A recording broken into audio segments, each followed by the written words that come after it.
Good evening, everyone. I'm Lursan Aksoy, and I have the honor of serving as the Dean of the Gabelli School of Business. And it is with great privilege and excitement that I'm standing here before you tonight because I know we are about to witness an inspiring and enlightening conversation between two titans of finance, both unique in their own ways and who have shaped and shepherded the world of Wall Street with their wisdom, resilience, and innovation.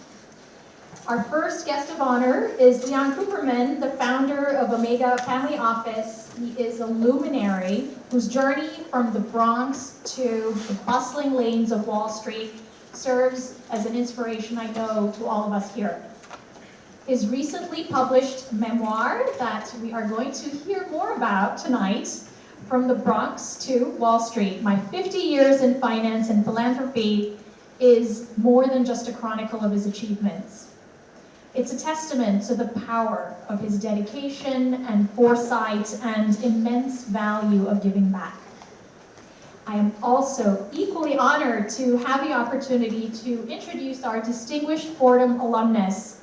He is, without a doubt, one of the most talented investors for whom our school is named after, Mario Gabelli.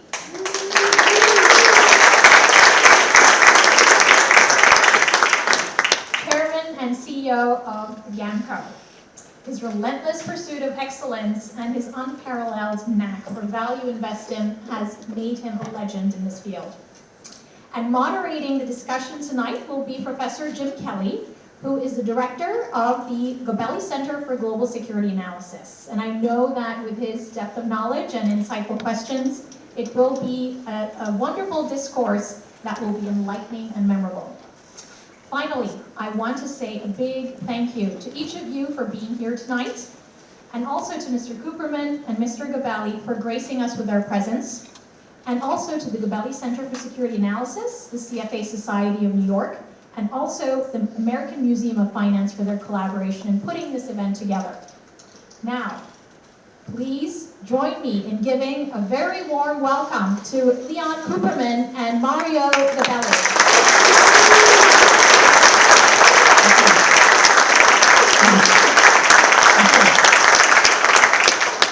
Welcome, everybody. Before we get started, I know Mario wanted to have a brief I'm going to make it simple. Since the title of this book is From the Bronx to Wall Street, is anybody here growing up in the Bronx? You got a great opportunity to be successful. Everyone else look, Lee and I, if you add our two ages together, we're over half the age of 40. Got to do math. Independent of that, I first met Lee, I was doing the math 58 years ago. We both at Columbia at the same time. Fordham, by the way, did not have an MBA program at the time. And basically, we took a course in security analysis. But that's not how we met. What we met was the fact that we both had passions for the stock market. And there was one payphone in the building. And after class, we tried to go out and figure out who got there first. So I surrendered because he was quicker than I was. And I said, let me use your broker. So he put the money in the coins, and I used the broker to put trades in at the same time. Lee, I'm very proud of everything you've done in your career. And here is the disciple for anyone that wants to be successful in the investment business. The passion and how you're hungry and driven. You're a PhD. The articles about how you do what you did at Goldie and what you did in terms of how you did research, those are exemplary for anybody that wants to be an individual that wants to make returns for themselves, their family, their friends, or anybody else. So thank you, and thank you for being here. So, just to follow,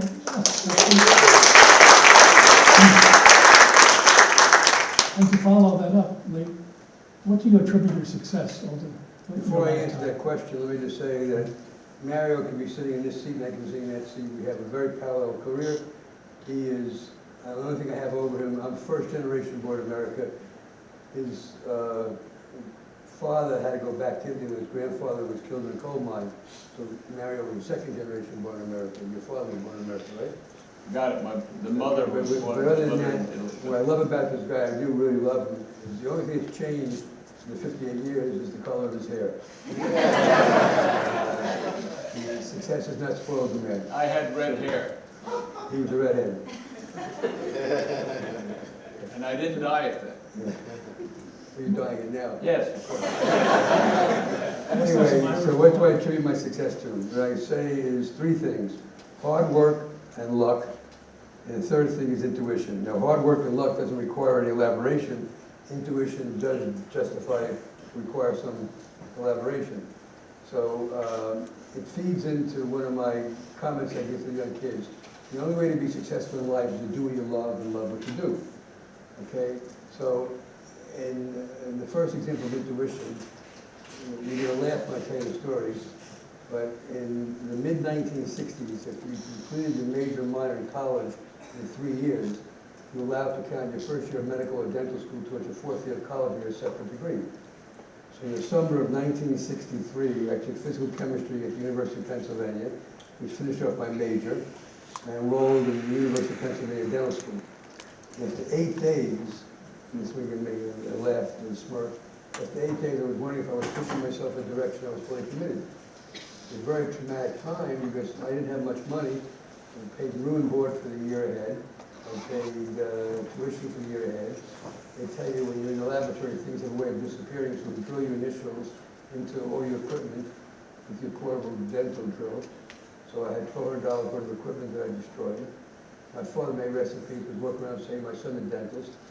I had to go speak to 2 deans. The dean of the dental school had told me I wanted to go back to undergraduate school, and the dean of the undergraduate school had to, give me permission to matriculate back in. And the dean of the dental school couldn't have been nastier than he was, and I was not sophisticated. He said to me, how can you make your mind up after 8 days? I said, I'm not making my mind up, I'm making my mind up that I want to have the fullness of time before making a decision to go down this path. And I was not sophisticated enough to realize he could call the #1 applicant on the wait list, and after 8 days he didn't miss anything and come in. The dean of the Hunter College, he understood it as a very difficult decision, very traumatic. Of course you're welcome to come back. Had all electives available, and I took 10 courses in economics, got 10 A's. I found what interested me, I never looked back. So I had a career instead of keeping my hand in people's mouths, I kept my hand in people's pockets. It was very lucrative, but I loved what I did. I never looked that I was working. I enjoyed it, so it fits. The second example of intuition, and again, there's examples that I would use with all of you and your children. I look at this audience, I have some contemporaries, but maybe your grandchildren. I got 3 of those. I wish I had more than like Mario had, but I don't control that. The only thing I would tell you is a friend of mine said if he knew his grandchildren were so enjoyable, he never had children to begin with. Anyway, the second example of intuition is I was interviewing for a job in 1966. You could measure the height of Wall Street by the number of crumbling walls, and I was a hot commodity. I was straight A's in finance. I was Beta Gamma Sigma, which is the National Honor Society in Business. I was Wall Street Journal Student Achievement Award. I was a 6-month-old child. So I was a very serious package. I knew what I wanted. And I had 16 job offers, and I'm very anal. I'm told to be here at a certain time, I'm here. Okay? And I passed a deadline from the offer from Goldman Sachs. And the guy who made me the offer, Bob Danforth, called and said, Lee, we're disappointed we haven't heard from you. What can we say? I said, Bob, let me be honest with you, I'm dead broke. I have a student loan to repay. They were not forgiving student loans at that time. I had a 6-month-old child. I had no money in the bank. I couldn't afford a vacation. I said, I have 4 offers for more money, but I liked everybody I met at Goldman. You think I could make $25,000 a year in 5 years? The offer was for $12,500, and I knew the compound interest table, so I doubled it in 5 years. I'm making 15% compound. It sounded good. And he said to me, if you work hard and keep your nose clean, I think you can do it. I said, okay, I'm coming. So that was intuition. I liked everybody I met. How many firms in business have not changed their name for 150 years? Plus, I was made a partner in 1976. The firm earned $40 million. I retired in 1991. They earned $1.8 billion. I was there for the whole run. So, intuition is very important. I could have left my job many times for short-term offers that were superior. I stayed the course, and it really worked for me. I've made a lot of money, and now I'm living the American dream. Everybody's got a copy of the book, and if you, You're giving them for nothing. huh? You're giving them for nothing. I'm happy.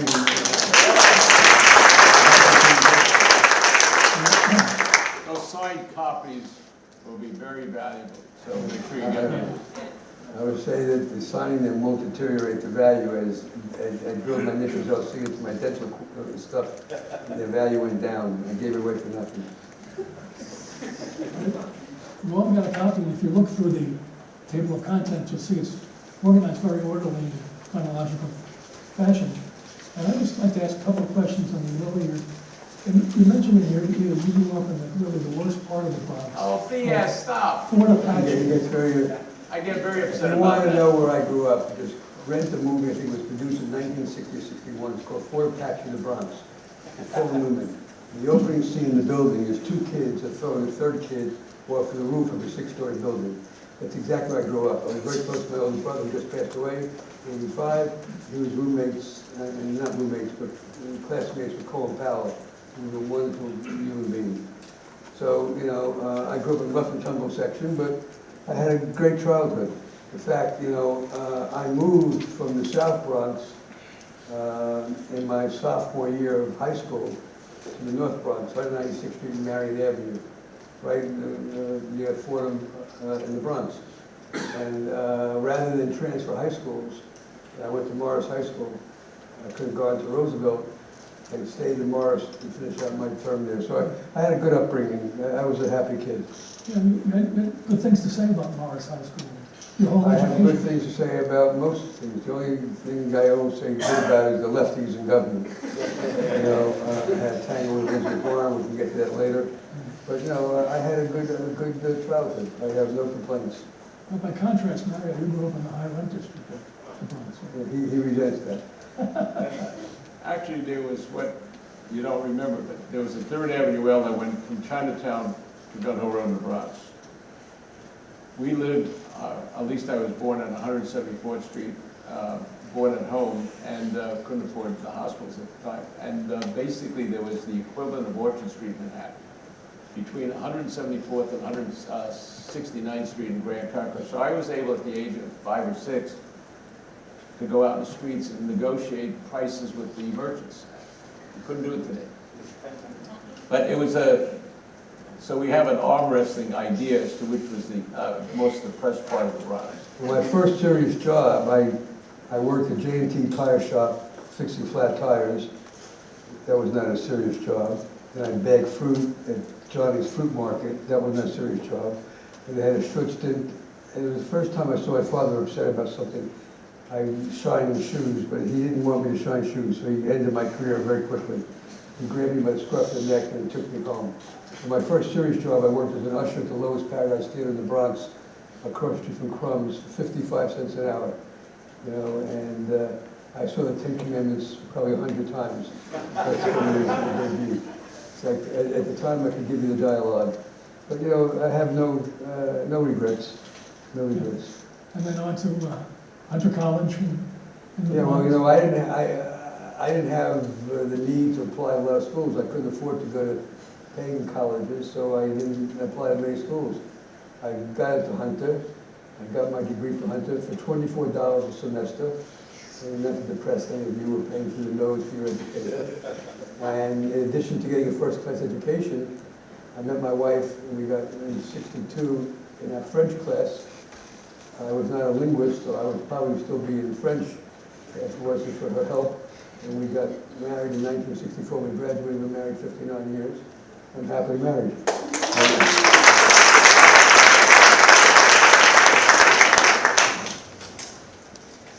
I've been married 57 years to same woman.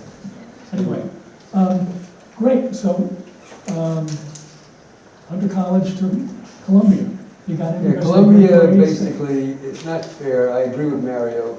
You know, both of us like to hire what we call PhDs, poor, hungry, and driven. I have to change that, by the way. It's not passionate, hungry, and driven, but Basically, He broke the train of thought. Columbia.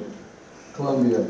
So I probably never couldn't have gotten into Goldman Sachs without my MBA from Columbia. So when I say I have a son who went to Wharton, and my other son's a scientist, so he didn't go to the business world. I said, if you go to business school, you get 3 letters after the end of your name that you'll have for the rest of your life. You'll learn the language of business. I didn't major in economics. I majored in chemistry, I minor in math and physics. And you'll make friendships till you keep the rest of your life. And I had to say this guy to my left was one of my closest friends, if not the closest friend. We met in Columbia Business School. His rendition is slightly different than mine.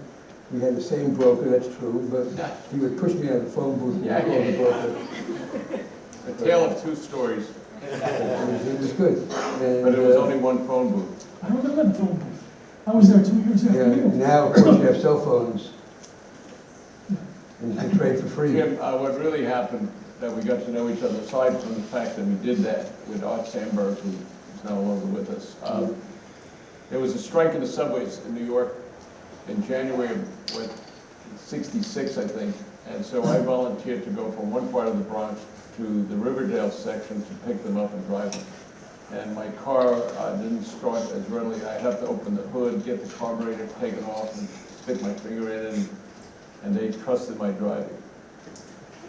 Same choice. And When you didn't drive, I took the Van Cortlandt Park Express, except the 231st Street. Oh, down the bus you 160th. mean, yeah. So Sandberg and Lee and I stayed focused on the stock market for the last umpteen years. And as you mentioned in our last session together, having Roger Murray as a professor was a common link between the two and had an impact. The man was unbelievable. You know, there's a Graham and Dodd, which was the original publication, was 1934. They had a ratio table, about 20 ratios over 10 years. In my term paper in security analysis, I did a contrast of J.P. Stevens and Burlington Industries.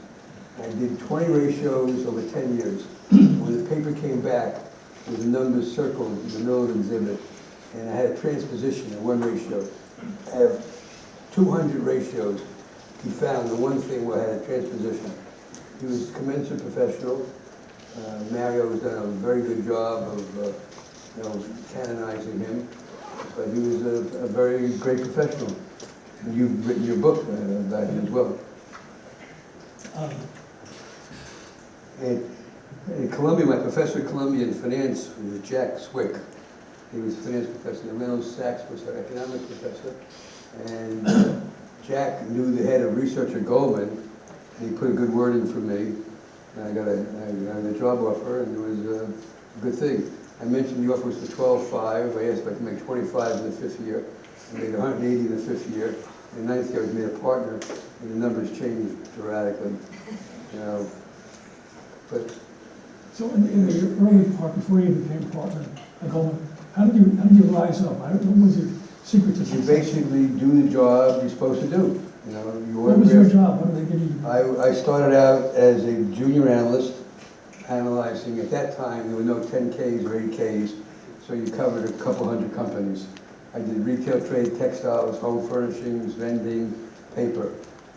Okay, and as more information became available, you started to specialize. So I was an analyst, and I made my reputation in retail trade. And I did the job. And the best way to succeed is do the job that your boss asks you to do. And that's it. So Mario, when you graduated from Columbia, you went to, was it Lowbrows, was it? Low Bros. No, Goldie would have offered me a job in sales and marketing, and I wanted to do research. And so I had caddied. I used to go from the Bronx up to Sunnydale Country Club in Westchester. And one of the guys that I used to caddy for was at Lowbrows, and he saw me walking in, immediately jumps in, gets up, runs into the senior partner's office, and Ira. So that's why I went to Lowbrows. But I started a year later, 6 months later than Lee, at 11.5. I was in the trimester deal. I couldn't afford to take a summer off. I got more money than I did. I didn't know that. I would have asked for more. But you started out as a water supply. No, what happened is the following. I graduated on a Friday and I took 48 hours off. So I went to work on Monday morning. Steinhardt, one of the most successful hedge fund guys, quit on a Friday to start his own fund. And he covered the autos, farm equipment, conglomerates, so I became the autos, farm equipment, conglomerates analyst. They figured that I grew up in the Bronx, I had to know something about farm equipment. And strangely enough, Michael Steinhardt, when I was interviewing in '66, made me a job offer. And intuition, I turned it down. And 6 months later, he left Globe Rose to start Steinhardt Fine in Berkowitz. So it was another good decision. I've been very blessed by making good decisions. My wife would tell you that as well. Is there an element of luck involved as well? Well, I get up every morning, I apologize for what I'm going to do that day. Okay, so fast forward, you know, you developed your career and you became partner in 1976, right? Well, I'll tell you the story about that. I always took the Friday. I think it's very important to try to balance your personal life and your business life. So I took the Fridays of Thanksgiving weekend off to spend with my kids. I had two boys, and now they're 56 and 53. Very different. But one's a scientist and one's a former money manager. And I get a call on the Friday of Thanksgiving weekend of 1976 from John Whitehead and John Weinberg, who then the co-senior partners of the firm. And we're sorry we're doing what we're going to do this way, but we're in the office working and you took the day off. Shot number one. Okay, we're inviting you into the partnership. And Whitehead had a very biting sense of humor. He says, we hope you understand you now have to start working for a living. Not that you didn't hump it for the 9 years before getting the offer. And the offer was come in at 3/4% and a $50,000 salary. And at that time, Goldman had a record year, and if you had put 3/4% to $40 million, it'd be $300,000, which you didn't get. You had to leave the firm, and you have a $50,000 salary, and you had a charity withdrawal allowance, which if you didn't give the money, you couldn't get the allowance.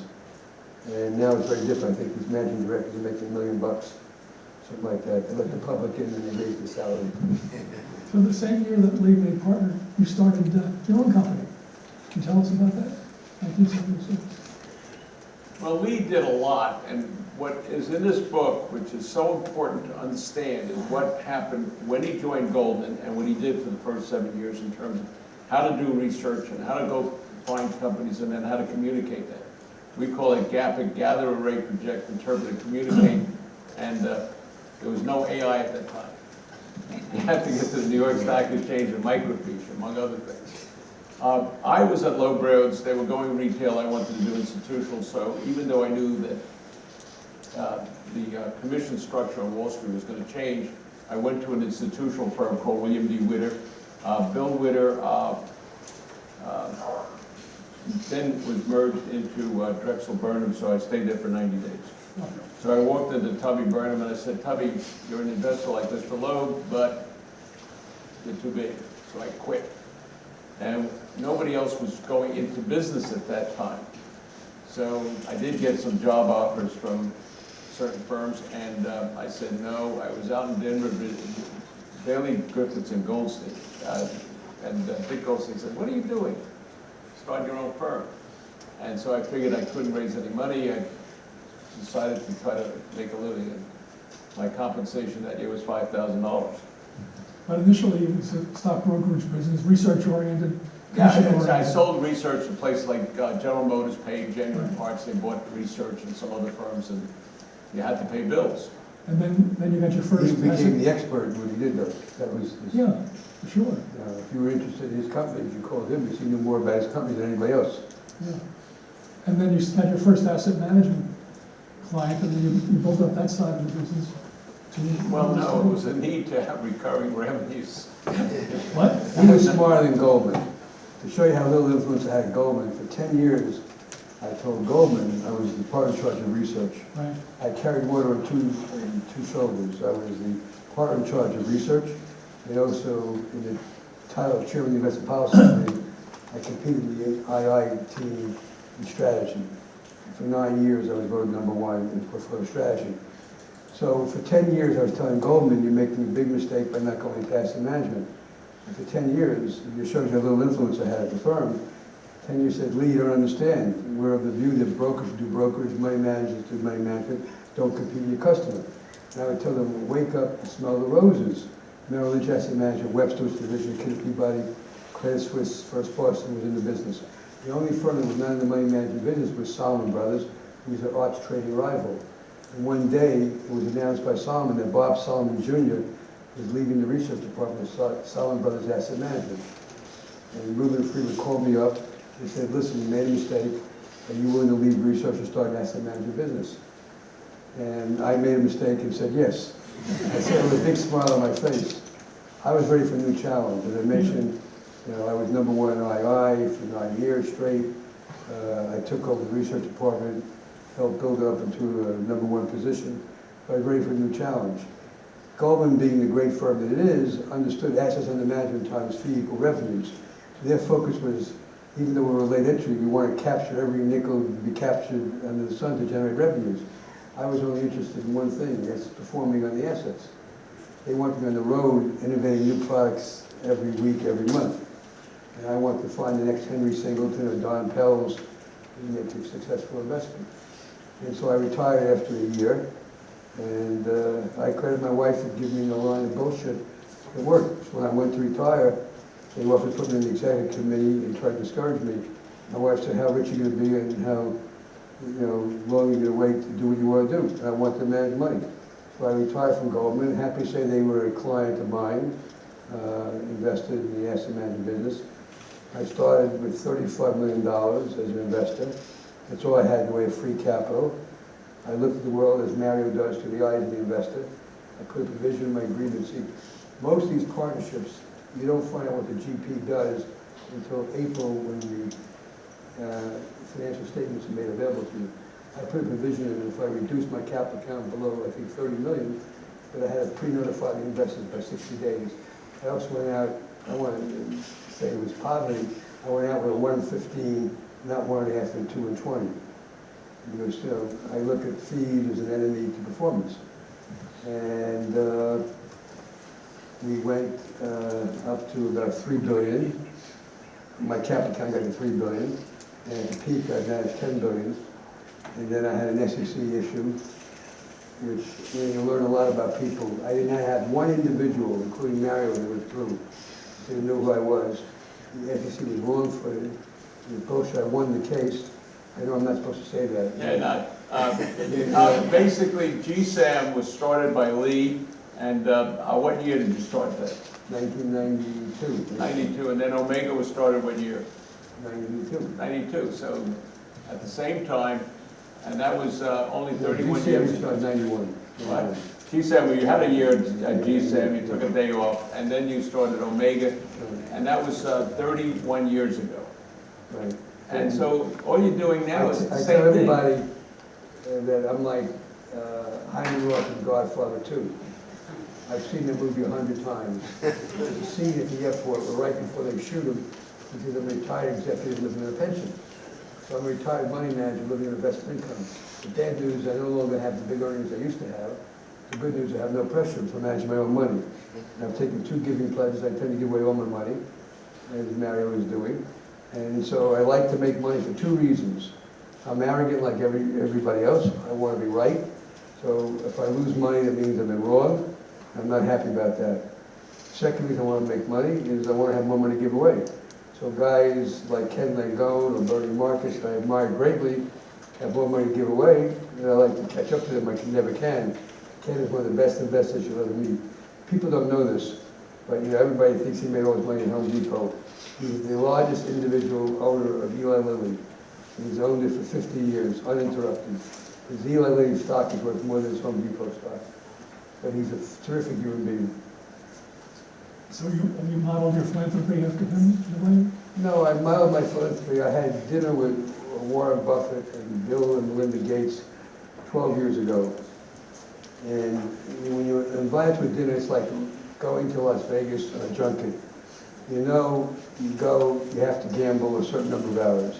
If you go to a dinner like that, you know what they're asking you for. My mind was made up in advance. that I was going to do it. I was philanthropic really ever since my income started to exceed my needs. And I'll explain this philanthropy out of sequence. So basically, I had dinner with Warren, and I told him, your request, if you're only asking for half, you're not asking for enough. You should ask for more, and nor is the idea original. I said, in 1900, Andrew Carnegie said, he who dies rich dies disgraced. In 1931, 1930, so Winston Churchill said, you make a living by what you get, you make a life by what you give. In 1961, when President Kennedy was inaugurated president, he says, ask not what you The country could do for you, that's to do for you. ask not what your country can do for you, ask what you can do for your country. Right. And I told Warren, I'm Jewish, and they say in the Talmud, you measure me not what he has, but what he gives. So the difference between me and Warren is I'm giving my money to those institutions and organizations who made a difference in my lifetime. He made a judgment, not because he's greedy, he's not. He made a judgment to give his money to Melinda and Bill Gates to give away. The thing I can't get, I don't get, is, you know, he says, I owe my success in studying with Ben Graham, he's professor at Columbia Business School, and his lifetime given to Columbia is 0. So in 1984 was the 50th anniversary of the publication of Security Analysis. And so Buffett came to school to talk. And Sandy Burton, who was then the acting dean, former chief accountant of the SEC, tried to hit up Warren for a gift, and he invited me to a luncheon. And Warren said the most important thing I could do for the school is to come back and periodically impart whatever wisdom I have. My financial resources are earmarked elsewhere, and he's not giving a nickel to the school. And I said I couldn't resist. He said, Warren, what interests you? He was a man ahead of his time. He said, nuclear disarmament and population control. You know, so everybody teaches on. I get a great deal of pleasure. On philanthropy, I have a view that there's only 4 things you can do with money. It's like a closed system. The first thing you do with money is you can accumulate things. My wife and I have a very similar view. Material possessions brings with it as much aggravation as pleasure. And like Mario, we can afford to drive Teslas, Bentleys, or wherever. I drive a Hyundai. I'm very happy. If I had to be truthful, it's a Genesis. It's a high-end Hyundai. A value proposition. So the first thing you do is spend the money on yourself. I don't like to accumulate things, and I'm not into sports, so I didn't buy a team. I never understood the art proposition. I didn't buy art. So when my income started exceeding what I need, the second thing you do is give your money to your children. If you have a lot of money, giving all your money to your kids is a mistake. You should deprive them of self-achievement. I have 2 kids. I didn't have any money when they were growing up, so I didn't have that was in the debate. But my oldest boy graduated Stanford Phi Beta and has an MBA from Wharton. He was a hedge fund manager with a better record than mine. And his younger brother graduated with a PhD degree from Oregon State University as a scientist. The third thing you do with money is you give it to the government. Only a schmuck gives the government money. You don't have to. You give the government your tax money. You don't volunteer to give more. And the fourth thing you do with money is you recycle it and go back into society and try to make the world a better place. That's what I decided to do with my money. I get a lot of pleasure out of that.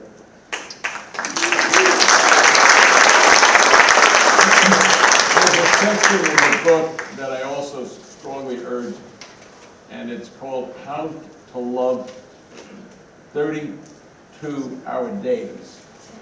The slogan that we use is that most people want to compete by working from 9 to 5. We like to compete by working from 5 to 9. So that is an important part of what you do in the world of which you're a part, and one of which you echo and highlight in this book, and that's important. Well, I would say I agree with that 100%. What I would say, You do if balance. you do what you love and you love what you do, you don't look at it as work. I agree with that. So we got paid a lot of money for basically doing what you enjoy doing. I was very fortunate in that regard. And that comes out in this book in terms of that passion about what you're doing, and what Lee mentioned I can't earlier. imagine being successful hating what you do. Well, Mario, we know your philanthropic interest, education, thank you very much. Can you want to expand on your interest in philanthropy? No, it's no different than Lee. I basically I started working when I was 5 or 6 years old. I fired my first employee at the age of 7. That was my brother. We made a shoebox out of an Army munitions container, put a little thing on the top, and we had the 3rd Avenue L, and people would get off the L, and we would do that. So I never worked for anyone until I got a job at either ABC down here.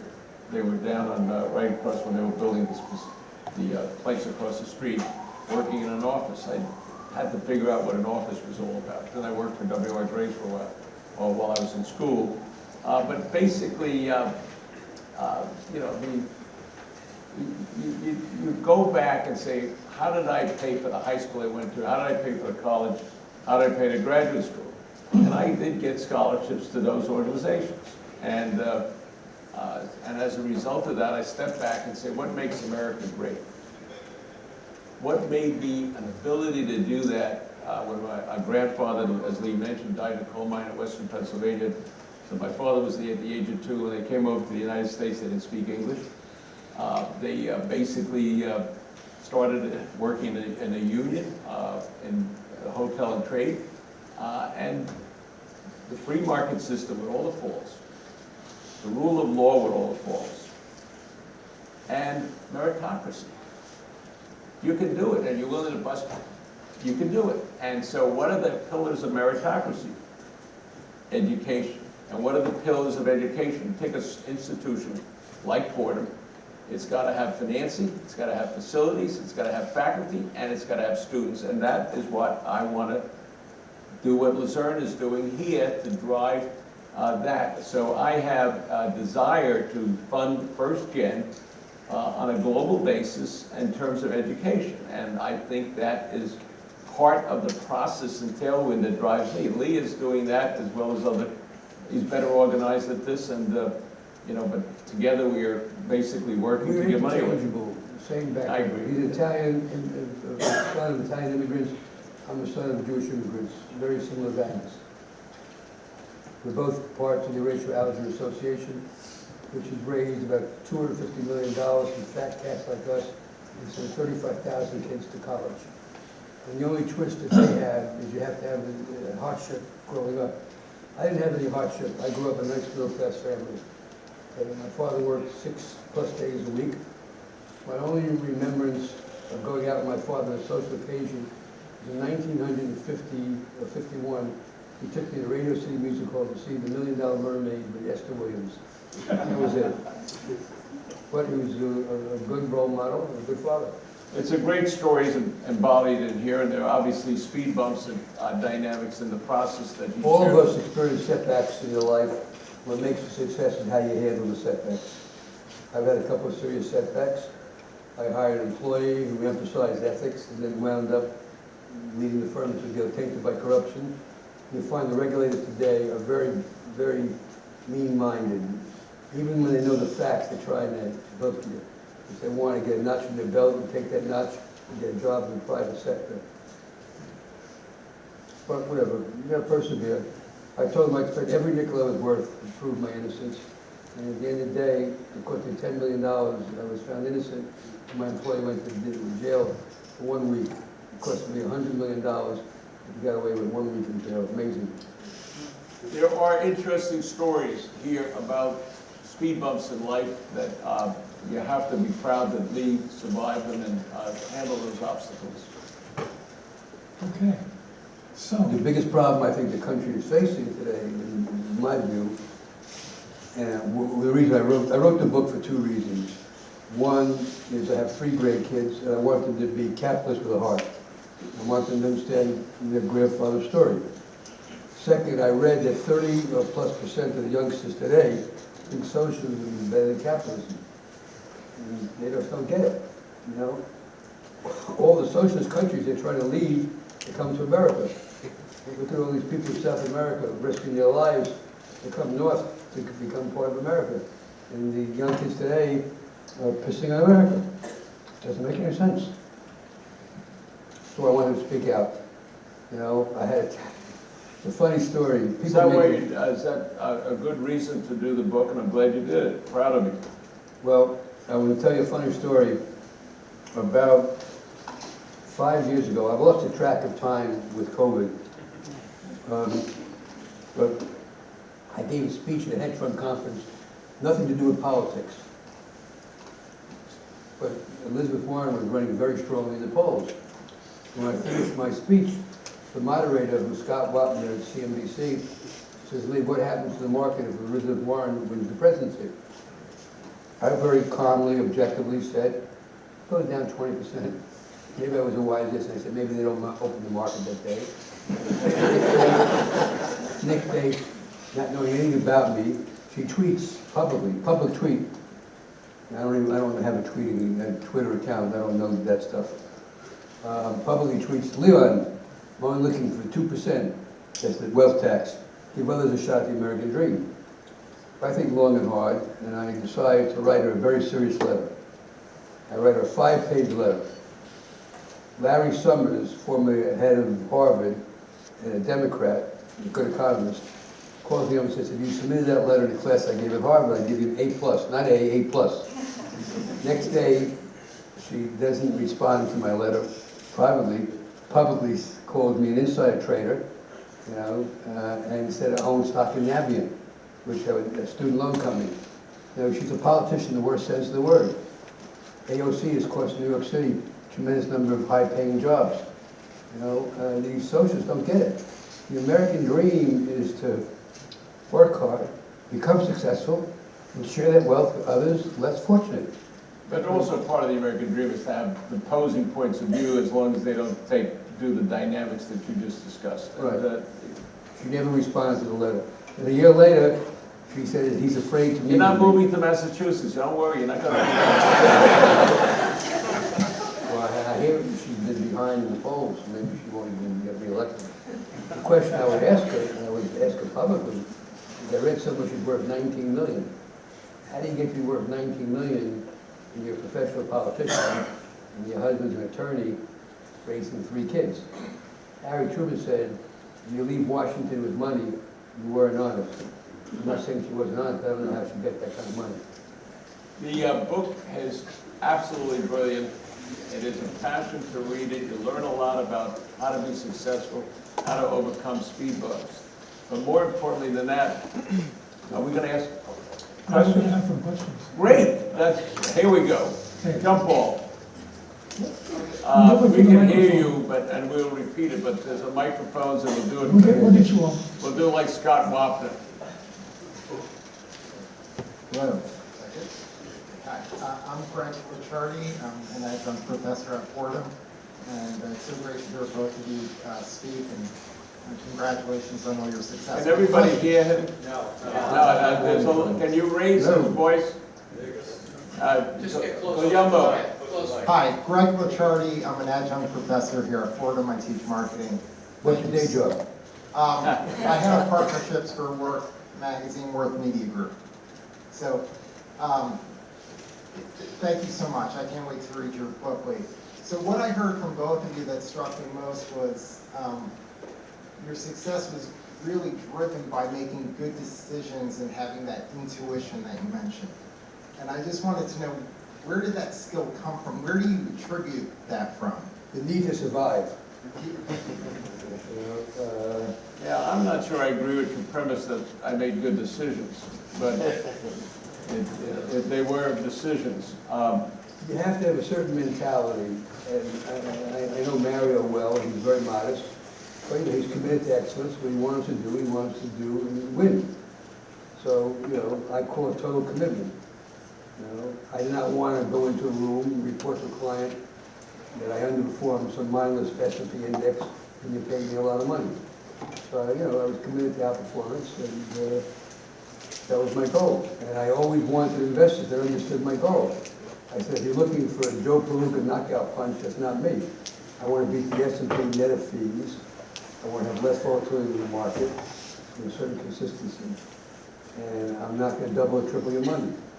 And if my objectives don't meet your objectives, don't invest in me, because we're doomed to have a failed relationship. It's very important that the investors understand what your goals are and make sure they match up with your investing goals. Now, that's as simple to understand that. We had another 3 or 4 Over there, points. Mr. One here. Yes, hi, Michael Scanlon.